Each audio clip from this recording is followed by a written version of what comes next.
오늘 우리에게 주신 하나님의 말씀 함께 보겠습니다. 누가복음 1장에 기록된 말씀인데요. 누가복음 1장 26절부터 38절까지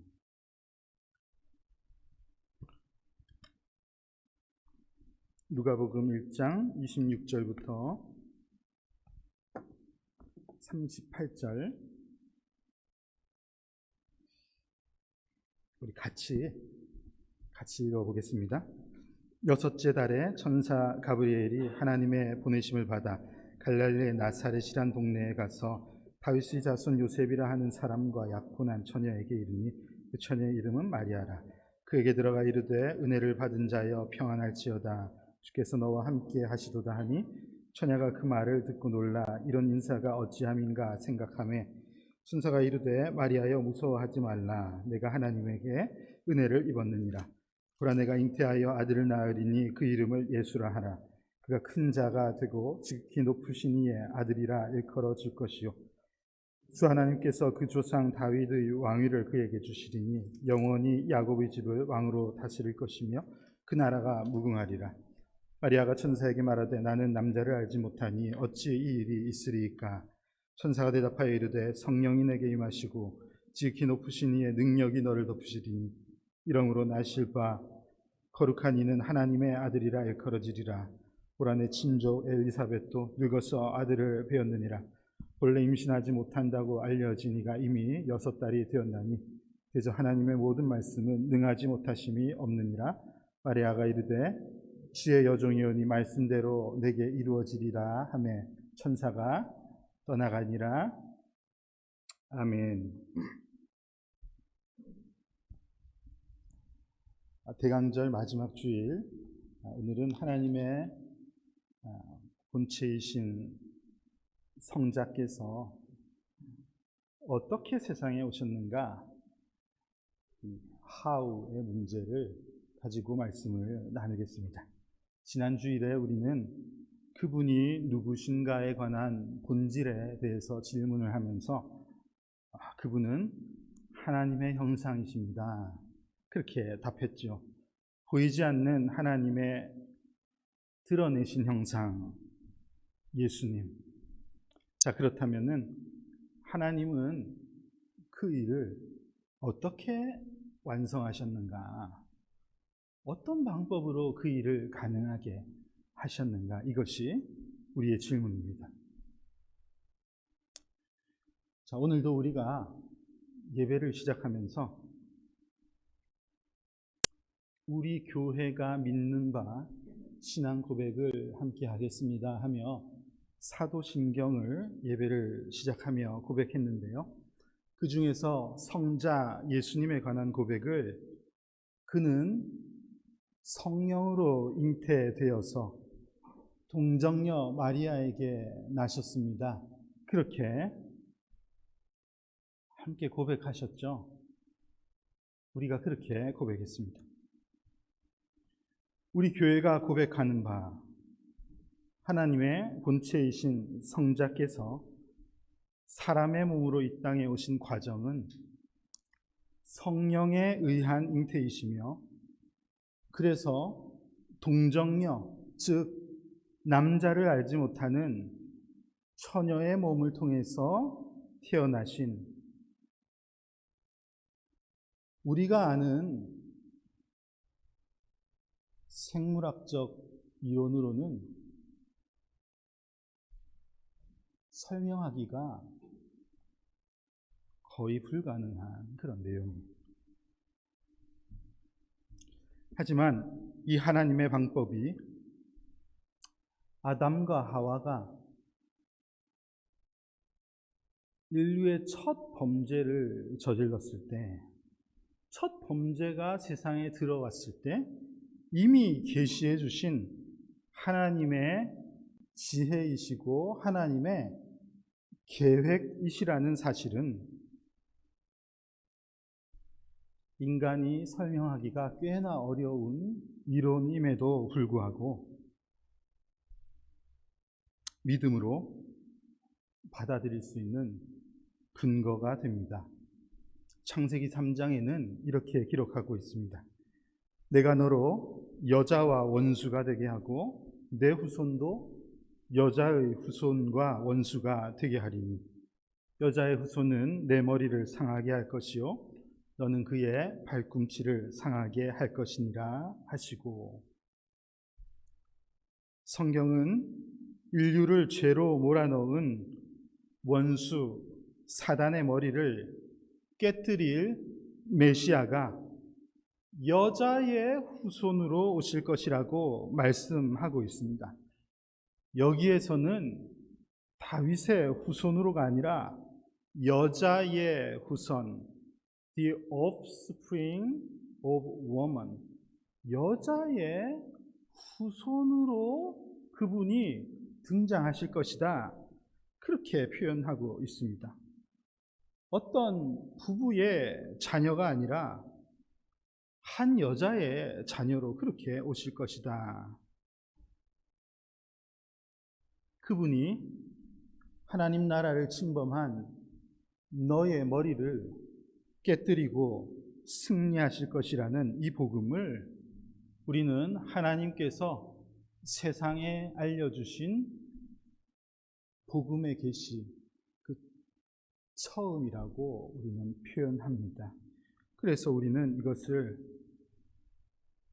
원복음 혹은 원시복음, 오리지널 가스펠, 그렇게 표현하고 있습니다.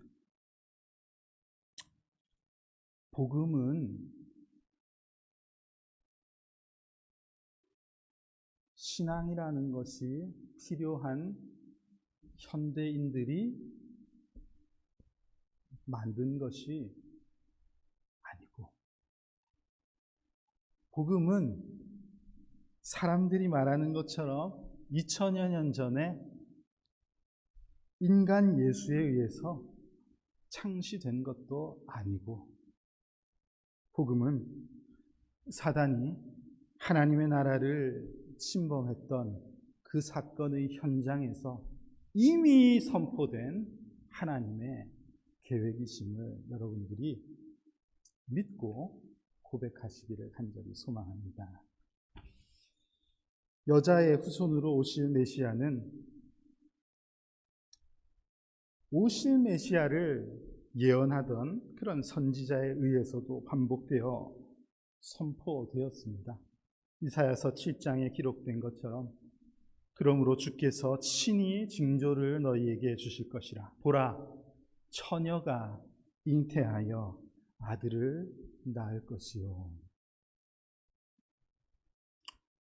원복음에서도 그리고 반복해서 선포되었던 선지자들의 복음에서도 메시아는 여자의 후손으로, 처녀의 임신으로 라고 일관되게 말씀하고 있으니, 이쯤 되면 우리 생각 속에 왜 꼭 그렇게 하셨는가?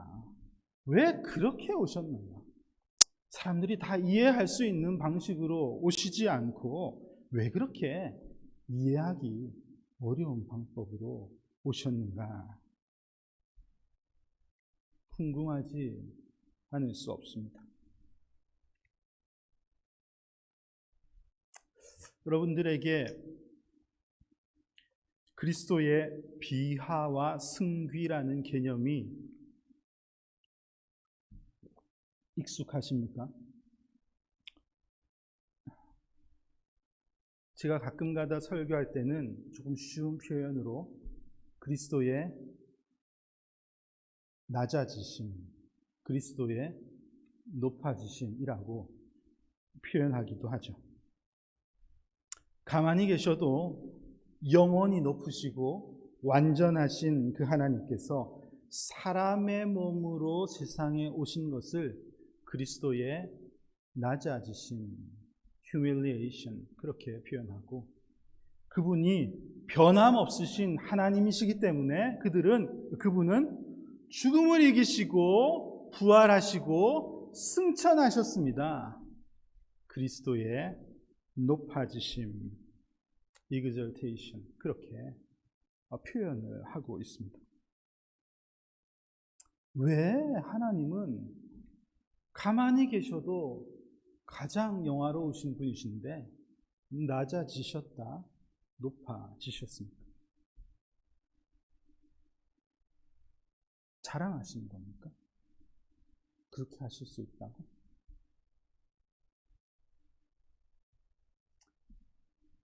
신께서 그렇게 하신 데는 분명한 목적이 있으셨겠죠.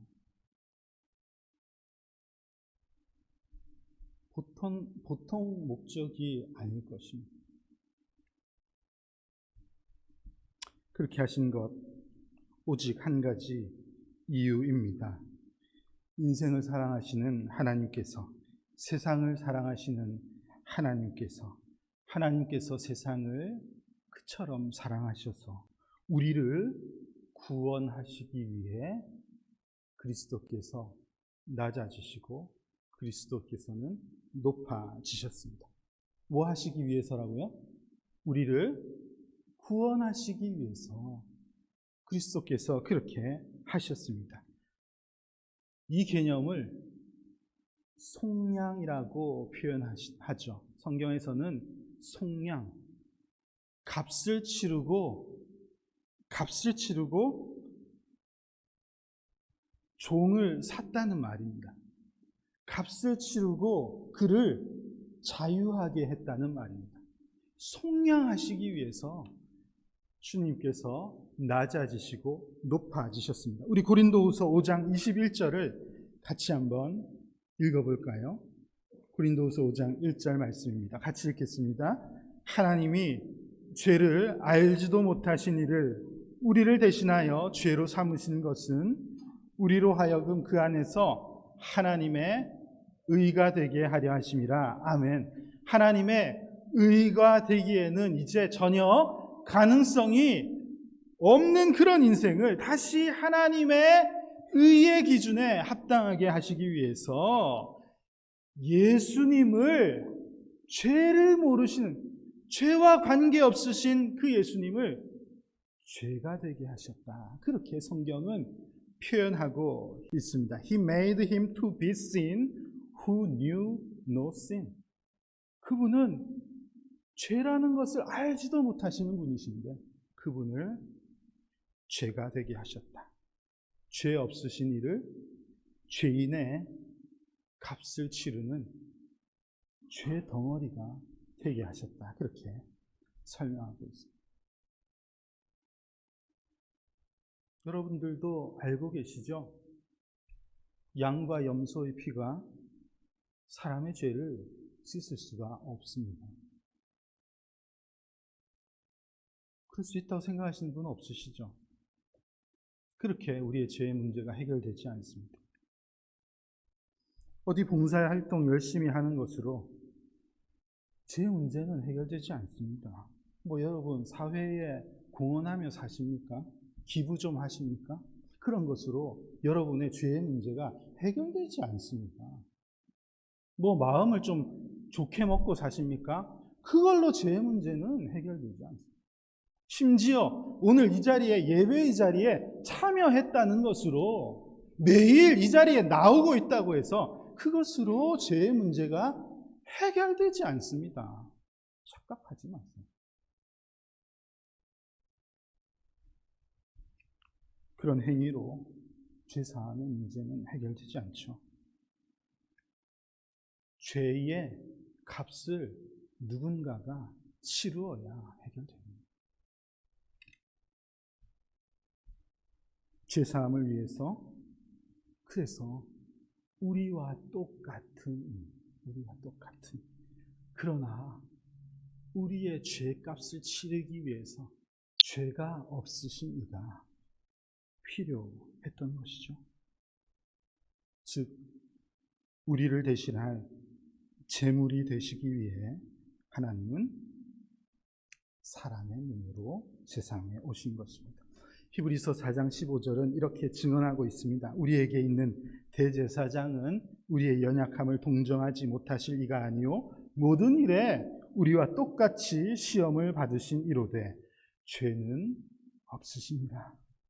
똑같이 시험을 받을 수밖에 없는 똑같이 연약하신 우리와 같이 피곤을 느끼셨을 것이고, 우리와 같이 때로는 배고프셨을 것이고, 우리와 똑같은 몸을 가지고 오신 예수님. 그러나 그분에게는 죄가 없으셨으니, 아니, 반드시 그분은 죄가 없으셔야만 했기 때문에. 왜 그렇습니까? 왜 그러셔야 됐죠? 나를 대신할 제물이 되셔야 했기 때문에 그렇습니다. 그래서 예수님은 우리처럼 보편적인 인간의 관계 속에서 세상에 태어나지 아니하셨고, 여자의 몸을 통해서 세상에 태어나셨습니다. 이것이 성경의 증언이고 교회의 고백이고 우리 신앙인의 고백이 될 수 있기를 간절히 소망합니다. 지금도 그렇지만 이전에도 참 믿기 어렵다는 아우성이 왜 없었겠어요? 와, 진짜 희한한 이론이네. 믿지 못한다는 이들의 지배적인 생각은 어떻게 사람이 그렇게 태어날 수 있는가? 이 질문 하나입니다. 주후 451년에 있었던 칼케톤 종교회의, 공의회가 있었죠. 큰 종교회의, 예루살렘 종교회의 이후에 역사를 거듭해온 종교회의가 있었는데요. 그 자리에서 예수님은 확실히 완전한 사랑으로 오셨으나 그분은 완전하신 하나님이십니다 라는 것이 교회의 믿음입니다 라는 것을 공포하게 되었는데요. 당시 1세기에 한 저자의 말을 인용하면은 이렇게 기록한 바가 있습니다. 우리는 이제 하나님에 관해서 생각했듯이 예수님에 관해 생각하는 법을 배워야 됩니다. 예수님을 사랑으로 보는 것이 아니라 예수님을 하나님의 본체로 볼 수 있는 그 방법, 그것이 우리에게 이제는 익숙해져야 됩니다 라고 가르쳤던 것입니다. 그리고 오늘 우리가 함께 읽은 본문에서 이 일을 가장 가깝게 경험하고 있는 여인 마리아가 등장하고 있죠. 이 여인조차 어찌 이런 일이 나에게 있을 수 있습니까? 질문하고 있습니다. 남자를 나는 알지 못하는, 나는 남자를 가까이 한 적이 없는데, 본인이 제일 잘 알겠죠. 나는 그런 적이 없는데 내 배가 불러오고 있으니 이게 도대체 어찌 된 일입니까? 가브리엘 천사가 야, 네 친척 중에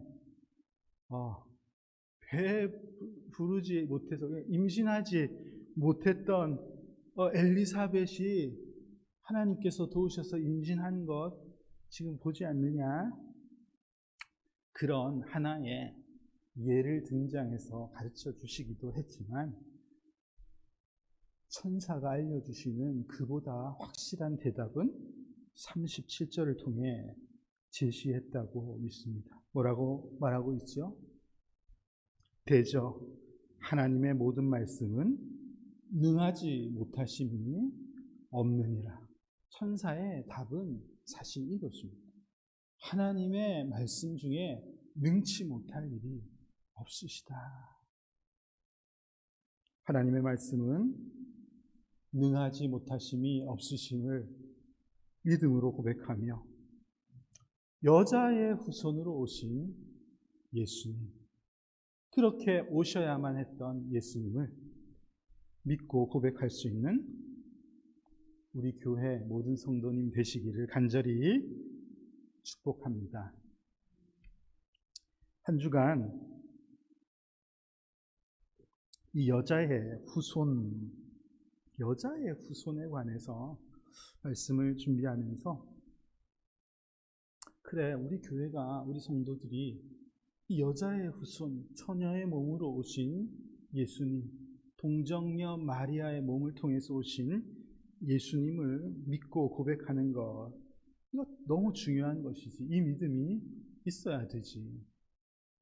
동시에 이 믿음을 우리는 지금 어떤 식으로 적용하면서 사는 것이 옳은가, 이런 생각이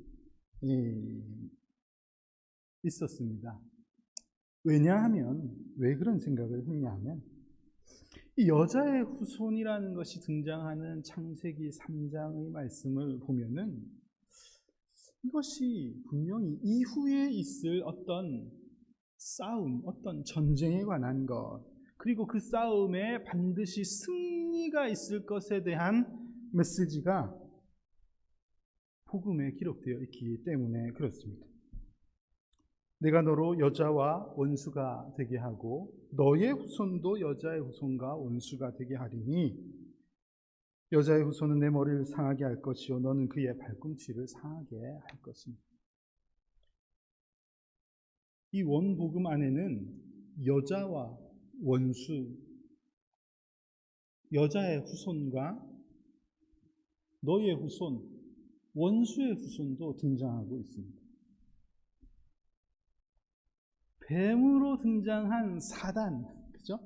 사단에게도 후손이 있는 거예요, 후손. 거기서 끝난 것이 아니고 그 우리들도 후손이 계속해서 있다는 거예요. 예수님께서 하나님의 나라를 폐하는 것 같은 그런 이들, 바리새인들을 향해서 이 독사의 자식들아 라고 책망하신 것도 그 맥락이 아닌가 생각이 듭니다. 그럼 이 전쟁과 싸움이 계속해서 이어지고 있습니다. 이 싸움이 끝났습니까, 여러분? 이 싸움이 끝났습니까? 예수님께서 십자가에서 부활하시고 승천하심으로써 사단의 권세에 대한 전쟁이 궁극적으로 끝났습니다. 궁극적으로.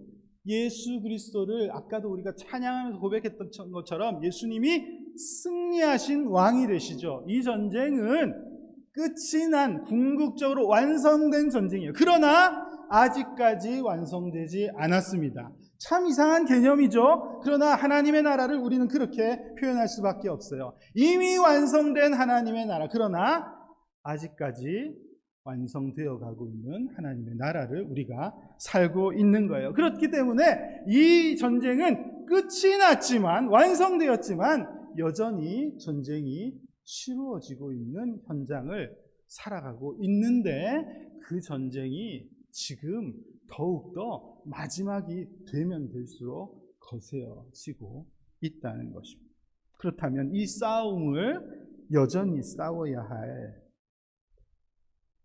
여자의 후손은 누구인가? 제가 이제 그 생각이 한 주 내내 들었다는 말입니다. 여자의 후손. 후손은 한 명이 아니잖아요. 그죠? 대를 이어서 나온 후손 아닙니까? 네. 우리가 이 창세기 3장 15절의 말씀을 여자의 후손으로 오신 예수 그리스도 승리하실 왕에 관한 선포임과 동시에 여자의 후손, 이 시대를 살아가는 여자의 후손은 누구인가? 저는 이 시대의 교회 성도들이라고 분명히 믿습니다.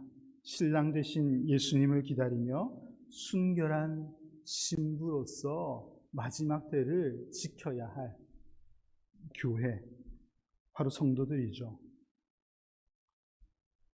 저 사람 지금 무슨 말을 하는가 이해가 좀 안 되시나요? 이 원리를 조금 설명해 드리죠. 마침 몇 주 전에 한 성도님이 저에게 질문을 했어요. 지난주인가? 2주 전인가? 성경을 보니까 갑갑합니다. 왜 아내는 남편에게 복종하라고 합니까? 왜 여자는 교회에서 잠잠해야 됩니까? 왜 그런 말씀들이 성경에 그렇게 기록되어 있습니까? 갑갑하죠? 이 말씀을 바르게 이해하지 않으면 교회는 참으로 갑갑한 단체입니다. 맞잖아요. 지금 2022년에 여자는 조용히 하시오. 이런 집단이 세상에 어디 있습니까? 바르게 이해하지 않으면 교회는 매우 보수적인 것, 남성 중심의 집단이 되는 거예요. 그런데 교회는 그런 곳이 아니죠. 어떻게 그럴 수 있습니까? 하나님의 나라는 그런 곳이 아닙니다. 사도 바울께서 가르치시는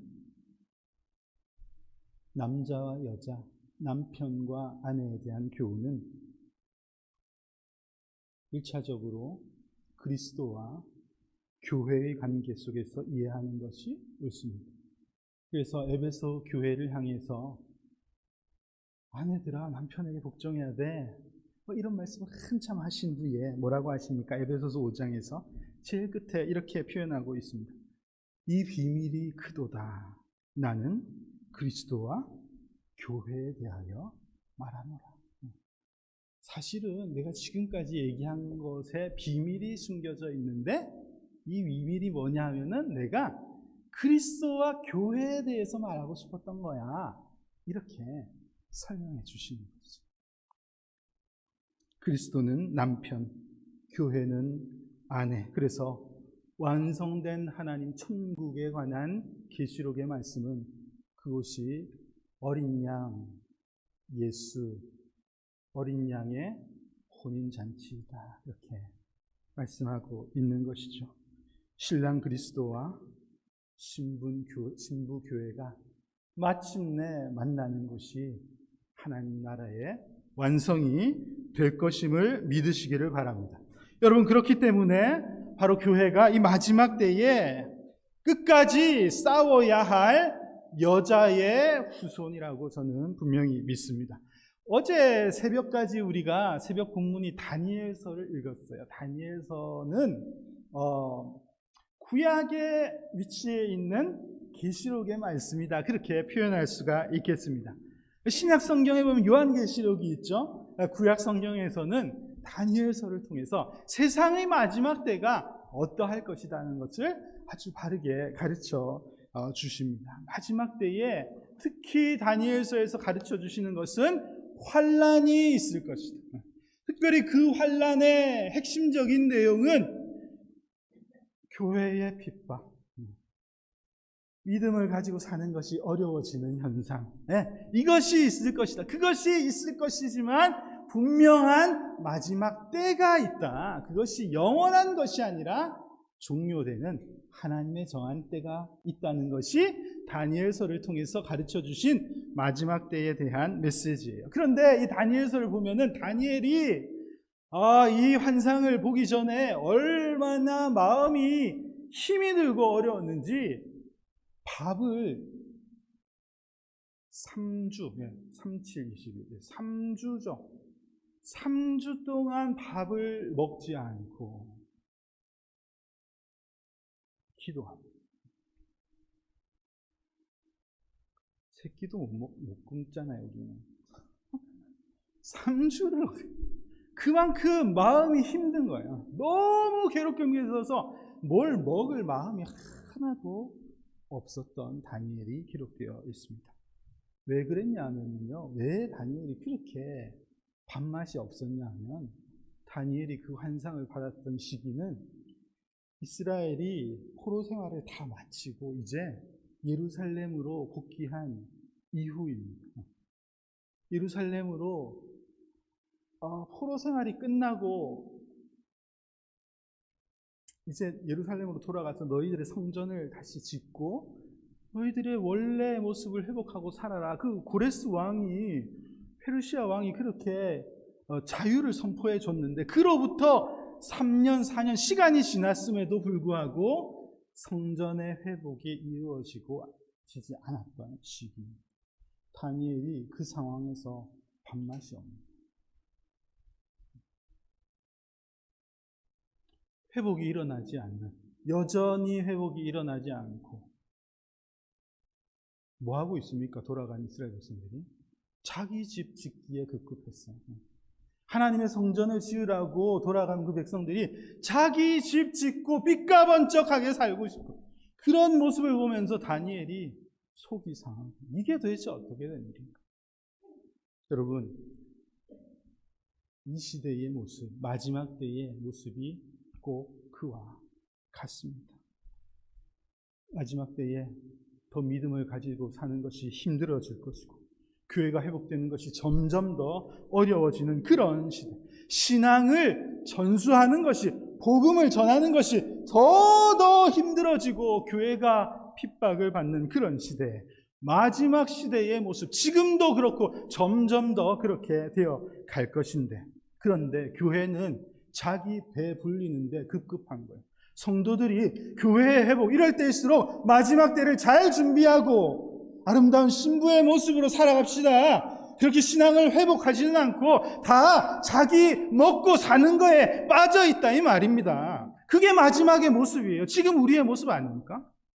응? 신앙의 회복, 이게 여러분들의 1차적인 지금 관심사예요. 다 자기 먹고 사는 것, 어떻게 하면 더 잘 먹고 살 것인가, 이거에 빠져 있는 것이 지금 현실이란 말이에요. 똑같죠. 성경에 나왔습니다. 교회가 이럴 때에 깨어서 다니엘처럼 금식하고 기도합니다. 여자의 후손 되신 그리스도께서 심판주로 분명히 다시 오신다고 말씀하셨는데, 다시 오실 그리스도를 기다리며 순결한 교회의 신부의 모습으로 믿음을 지키며 기다릴 수 있어야지 되겠습니다. 2000년 전에 메시아가 그런 모습으로 오실 것이라는 것을 기다리던 이들이 있었어요. 다 모르고 있었던 거죠. 기다리고 있었어요. 마음에 간직하며 기다리던 이들이 있었어요. 그로부터 2000년이 지난 지금 우리는 어떤 모습으로 이 시대를 살아야지 되겠습니까?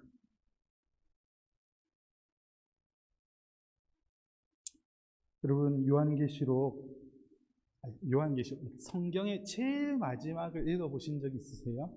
성경의 제일 마지막. 다 읽다가 포기하니까 제일 마지막을 못 보셨죠? 자, 요한계시록 제일 마지막을 한번 펼쳐보시겠습니까? 계시록 22장 20절과 21절 말씀을 함께 같이 한번 읽어보겠습니다.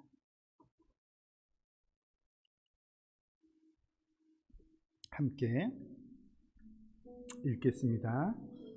이것들을 증언하신 이가 이르시되 내가 진실로 속히 오리라 하시거늘 아멘. 주 예수여 오시옵소서. 주 예수의 은혜가 모든 자들에게 있을지어다. 아멘. 성경은 이렇게 마치고 있습니다. 성경의 마지막은 그 여자의 후손으로 오셨던 그리스도께서 분명히 다시 오실 것이다, 이것을 약속하고 있습니다. 그리고 뭐라고 말씀하시죠? 아멘. 주 예수여 오시옵소서. 그 여자의 후손으로 오신 그리스도께서 다시 오시기를 기다리고 있습니다. 그 믿음을 가지고 살아가는 자에게 주 예수의 은혜가 있을지어다, 그렇게 선포하는 것으로 성경이 마무리되고 있습니다. 오늘 우리가 함께 읽은 본문 말씀을 보니까 여자의 후손으로 오실 예수님을 품고 있는 마리아를 향해서 이 천사가 뭐라고 복을 선포하냐 하면은 내가 하나님께 은혜를 입었느니라. 너 오실 예수님을 품고 있는 네가 하나님께 은혜를 입은 자야. 그렇게 복을 선포하고 있습니다. 사랑하는 성도 여러분, 그 여자의 후손으로 오신 예수님은 말씀에 기록된 대로 그렇게 오셨듯이 말씀에 기록된 대로 세상에 다시 오실 것입니다. 그 오실 메시아를 가슴에 품고 마음에 새기고 이 땅을 순결한 신부로 믿음을 가지고 살아가는 여러분들에게 이 마지막 때에 여러 가지 싸움과 힘든 상황이 있을 것이지만 그리스도의 하나님의 은혜가 분명히 있을 것입니다. 마지막 때에 그 믿음을 가지고 살아가는 복된 성도님들이 다 되시기를 주님의 이름으로 축복합니다.